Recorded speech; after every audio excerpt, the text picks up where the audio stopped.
तो बोले कि तुम्हें पता चलता है कि चमार हो। हमने कहा हम चमार नहीं साहब, 3 देरी है यहाँ पे ब्राह्मणों के गांव में, तुम यादव होकर के चमार होकर के यहाँ भागवत कहने आए हो। यादव यहाँ आके ब्राह्मणों के बीच में आके फ्रॉड से हम लोगों के मतलब जात या धर्म के बात पर आकर हमारे मानवता को कहीं ना कहीं उन्होंने भ्रष्ट किया है। आके मोबाइल छीन लिया, उसके बाद उन्होंने 25,000 रुपये दंड लगाया। इटावा जनपद में कथावाचक के साथ हुई घटना को देखते हुए एक बार फिर यादव समाज में आक्रोश देखने को मिल रहा है, क्योंकि इटावा जनपद के दादरपुर गांव में ब्राह्मण समाज के द्वारा कथावाचक के साथ जिस तरीके से निंदनीय घटना को अंजाम दिया गया है, तो कहीं न कहीं एक बार फिर ब्राह्मण सभा को लेकर एक बार फिर देखा जाए तो यादव समाज में आक्रोश देखने को मिल रहा है। क्योंकि 26 जून को एक बार फिर यादव समाज ने 10 लाख लोगों के साथ एक बड़े आंदोलन की चेतावनी दी है। अब देखना यही होगा कि आखिर इस चेतावनी को प्रशासनिक अधिकारी रोकने में कामयाब होंगे या फिर यादव 10 लाख लोग पहुंचकर दादरपुर में एक बार फिर जो है अपनी हंगामा को देखते हुए कामयाब होंगे। देखना ये होगा कि लगातार इस तरीके आक्रोशित होकर एक बार फिर चेतावनी भरी इस संदेश को दिया गया है। ये सर घटना है दादरपुर की, तो वहाँ हम भागवत करने गए।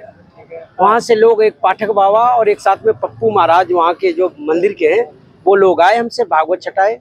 हमारे जो है जो मुख्य वक्ता है मुकुटमणि शास्त्री, उनके साथ मैं सहायकी करता हूँ।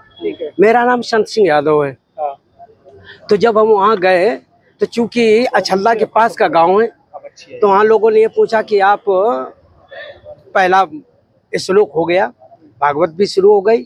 शाम को उन लोगों ने पता लगाया होगा, तो वो बोले कहाँ के रहने वाले, तो हमने कहा हम रहने वाले तो कानपुर के हैं, यहाँ छल्ला भी हमको हो गई 20 साल रहते रहते। क्या काम करते हो, तो हमने कहा पहले हम शिक्षक थे, ठीक स्कूल चलाते थे।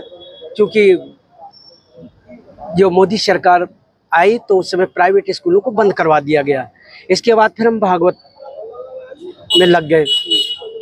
तो बोले कि तुम्हें पता चलता है कि चमार हो। हमने कहा हम चमार नहीं साहब, हम यादव हैं।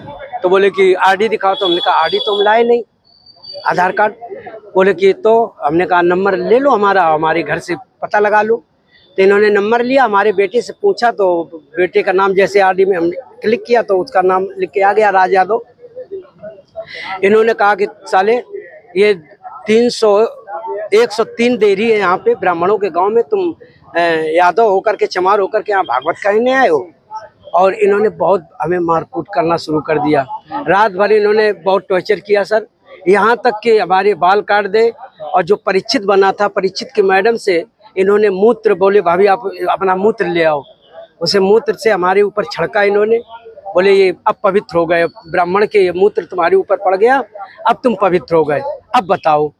अच्छा, तो ये तुमसे पैर क्यों छुड़वाए गए? पैर इसलिए छुड़वाए गए कि तुम यहाँ पे संकल्प करवाया, तो आपने हमारी भाभी से, हमारी जो है ये ब्राह्मणी है, इससे आपने पैर छुआया। हमने कहा पैर हमने नहीं छुआया, हम तो वैसे भी पैर नहीं छुआते। हमने ये कहा कि ठीक है ठीक है ठीक है।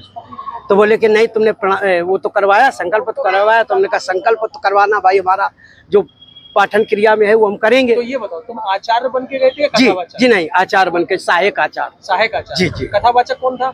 मुकुटमणि महाराज। मुकुटमणि, वो कौन बरादरी है? वो भी यादव। वो भी यादव जी। तो जिन लोगों ने आपको कथावाचक के लिए बुक किया था, वो कौन बरादरी है? वो ब्राह्मण है। वो ब्राह्मण जी। तो ये कथा कब से होनी थी? ये तारीख 21 तारीख से सर। 21 तारीख। तो क्या तुमने ये नहीं कहा कि जब ये लोग हमको बुला के लाए हैं, इन्होंने बुक किया है, क्या उन्होंने जांच की? सब कुछ बताया हमने। तो बोले कि ये लेके आए, लेकिन तुम्हारी हिम्मत कैसे पड़ गई कि ब्राह्मणों के गांव में आए, ब्राह्मणों के गांव में तुम गद्दी पे बैठे हो और मतलब अहिर होकर के, और तुम्हें तो चमार लोग बता रहे हैं। तुमने कहा सर चमार हम नहीं है, हम यादव हैं। सर ऐसे ऐसे यहाँ पे हमारे यहाँ पे सभी के कहने के अनुसार, मतलब पूरा गांव समाज ने, हमारे यहाँ बाबा जी रहते हैं श्री राम दरू पाठक जी महाराज, तो उनके आदेश के अनुसार लगभग 40 साल से हम लोग उनसे जुड़े हुए हैं। और वो यहाँ एक नहीं कम से कम 10 प्रोग्राम करवा चुके हैं, बहुत यज्ञ भी हुए हैं यहाँ। लेकिन ये पहली बार ऐसी घटना दादरपुर के अंदर हुई है कि कोई यादव यहाँ आके ब्राह्मणों के बीच में आके फ्रॉड से हम लोगों के मतलब जात या धर्म के बात पर आकर हमारे मानवता को कहीं ना कहीं उन्होंने भ्रष्ट किया है आके, ठीक है ना। और उससे जबकि ये पूछा गया जिस दिन उनको करने के लिए हम लोग गए थे वहाँ पे कि मतलब आप कौन हो क्या हो, तो उन्होंने, जबकि वो वैसे यादव है जात से, मुड़ी मकट यादव, लेकिन उसने अपने आप को मकट मुड़ी अग्नोत्री के नाम से अपना आधार कार्ड बना रखा है, जिससे कि हम लोग भ्रमित हो गए और इस चीज को समझ नहीं पाए कि क्या कारण है, भाई ये ब्राह्मण है या मतलब उस वो है। तो हम लोगों ने उस पर विश्वास करके जब उसे यहाँ बुलाया गया तो उसकी कुछ चीजें और कुछ बातों को जब हम लोग नोटिस करते रहे, क्योंकि हमें डाउट था ऐसा कुछ, लेकिन हम एक व्यास को सम्मान देने की वजह से उस पर डायरेक्ट उंगली हम नहीं उठा सके। तो इसलिए जब सब समाज पुनः इकट्ठा हुआ शाम को, सबके बीच में ये सारी बात रखी गई और वहाँ पे हमारे साथ में हमारे जो सादा हैं वो, सॉरी, नागा साधु भी यहाँ पे उपस्थित हैं। तो उन लोगों के बीच में जब ये बात रखी गई, पंचायत के तौर पे सबको इकट्ठा किया गया, तब उनसे ये पूछा गया कि आप ये बताओ रियल में कि आप हो कौन। तो जब ये बात उनसे पूछी गई तो उसके बावजूद भी उन्होंने इस चीज को स्वीकार नहीं किया। उन्होंने अपना आधार कार्ड निकाला और उसमें ये दिखाया कि हम मणि मुकुट अग्नोत्री है, और एक जो दूसरा था उसने अपने आप को मतलब ये बताया कि हम मनु के तिवारी हैं, जबकि ऐसा कुछ भी नहीं था। फिर जब साधु महात्माओं के कहने से उन्हें जब डराया धमका गया तो उसके बाद उन्होंने इस चीज को स्वीकार किया कि हाँ हम यादव हैं, और मतलब ऐसे ऐसे मतलब हम यहाँ चले आए। हमें मतलब ये पता नहीं था कि आप लोगों को इस चीज की जानकारी लग जाएगी, और ये उनका एक नया प्रोग्राम नहीं, कम से कम वो 4-5 प्रोग्राम और भी ऐसे कर चुके हैं जहाँ लोगों को इस चीज की जानकारी नहीं लग पाई। और उन्होंने मतलब ऐसा उनका प्रोपोगेंडा चल रहा है बराबर क्षेत्र के अंदर। अछल्दा में उन्होंने अपना कुछ स्थान बना रखा है जहाँ से लोगों से सिर्फ वहीं से मिलना और वहीं से वो लोगों को वापस कर देते हैं, और इसी तरीके से वो अपने जाल में हर किसी को फंसा लेते हैं। कहाँ के रहने वाले थे ये वैसे तो सुहानपुर बताया गया है, अछल्दा के पास में है सुहानपुर, तो वहाँ का मतलब उन्होंने अपने आप को बताया था। तो उसके बाद में फिर नागा साधु की मतलब जब पंचायत हुई और उस पंचायत का निर्णय लिया गया कि आखिर इनके साथ क्या करना चाहिए, तो गांव समाज का तो मानना ये था कि इनको सीधा डायरेक्ट हम पुलिस को समर्पित कर दें, लेकिन साधु महात्माओं के कहने के अनुसार सब लोगों ने ये कहा कि चलो जो महात्मा लोग समझेंगे, जो निर्णय होगा उसी के हिसाब से इन लोगों को सजा दी। तो उन्होंने बस केवल उनको जो चोटी रखा के जो ब्राह्मण मतलब अपने आप को साबित कर रहे थे, और ब्राह्मणों का यहाँ के उन्होंने मजाक बनाया, ब्राह्मणों से यहाँ के उन सबके उनके पैर मतलब धुलवाए और उनसे ये कहा कि आप हमारे पैर छुए, और व्यास हमारी पीठ का जो यहाँ पे भागवत हो रही है उसका उन्होंने अपमान किया। ये बहुत गलत किया उन्होंने। तो फिर जो महात्माओं ने जो समझा, जो साधु संतों की जो बात थी उसी के अनुसार केवल ये बोला गया कि इनकी केवल इसको चोटी को केवल कपट के इन्हें बस जाने दो, पुलिस कार्रवाई मत करो, जिससे कि इनकी क्यों फार्म का और ज्यादा मतलब इनके लिए दिक्कतें हो जाएंगी। साधु होते हुए हम ये चाहते हैं केवल इन्हें बस छोड़ दो, इन्हें इतना ही बस इनके लिए काफी है। दंड में 25,000 रुपए भी वसूले जा रहे हैं, ये भी वायरल हो रहा किसका? है। 25,000 का जुर्माना भी लिया गया। हाँ, 25,000 रुपए का जुर्माना मतलब उनके लिए रखा गया, जो साधु महात्माओं के कहने के अनुसार मतलब ये बोले कि आपने जैसे अब जो ब्यास होगा कोई दूसरा ब्यास आएगा उसे कौन करेगा, आपकी वजह से पूरा ये मतलब माहौल यहाँ का गड़बड़ हुआ, जो साधुओं ने जो बात कही है उसके हिसाब से फिर उन्हीं महात्मा के अनुसार हाँ उसी में मतलब उनसे रिटर्न के तौर पे मतलब वापस ले लें। हाँ, जब ये चोटी वोटी काटने के बाद जो भाई हम पंडित जी करके आए तो हमने आपको जब 25,000 रुपए दिए तो वो हमें वापस हम दूसरा करेंगे तो उसे भी तो देना है, तो बस उनसे वो चीज रिटर्न ली गई। और जो महिला है उसके पैर भी नाक रगड़वाई गई है। किससे?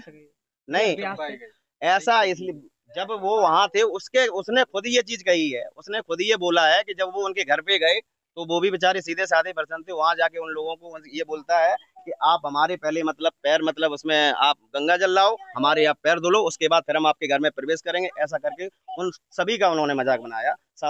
मोबाइल छीन लिया, उसके बाद उन्होंने 25,000 रुपये दंड लगाया, 25,000 रुपये ले लिए, एक जंजीर ले ली और एक अंगूठी ले ली। अंगूठी 4 ली थी, 3 वापस कर दी। नहीं, ऐसा बता रहे हैं कि आपसे भी कोई वैसा अमानवीय व्यवहार किया? हाँ, मारा भी है हमको लात घूसों से।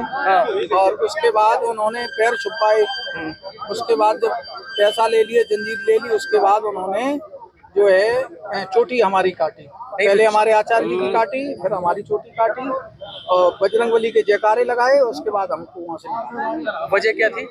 वजह ये थी हम जाति के यादव हैं और उन्होंने कहा हमें ब्राह्मण वक्ता चाहिए। तो मैंने कहा ये तो तुम पहले सोच लेते भाई, आपने कथा जब सुनी थी हमारी तब तुमने छटवाई, पहले तो तुमने पूछी नहीं जाती, बाद में आपने जाति पूछी तो हमने जाति छुपाते तो है नहीं, हमने बता दिया हम यादव हैं, पता कर लो हमारा। जी हमने कह दिया, बोले तो हम ये 103 देरी है गाँव ब्राह्मणों की। यहाँ आप कथा नहीं कह सकती हो, तुम शूद्र हो। तो ये बताओ कि वो इसके बाद अधिकारियों से मिले आप, क्या कहा गया उनकी तरफ से?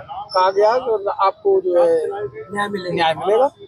देखिए, ये बकेवर थाना क्षेत्र के अंतर्गत एक गांव में भागवत कथा के दौरान ये घटना हुई थी, जिसमें एक जो पीड़ित व्यक्ति हैं, एक क्या अब तो 3 की संख्या आ रही है, जिनके साथ अभद्र व्यवहार किया गया और उनकी इच्छा के विरुद्ध उनका केस काटा गया। इस संबंध में अभी तहरीर हमें तुरंत मिली हुई है, इसमें तत्काल मुकदमा पंजीकृत करा रहे हैं और दोषियों के विरुद्ध कड़ी कार्रवाई करेंगे। कैमरा मेरे साथ राम कुमार राजपूत, IBC 24 न्यूज इटावा।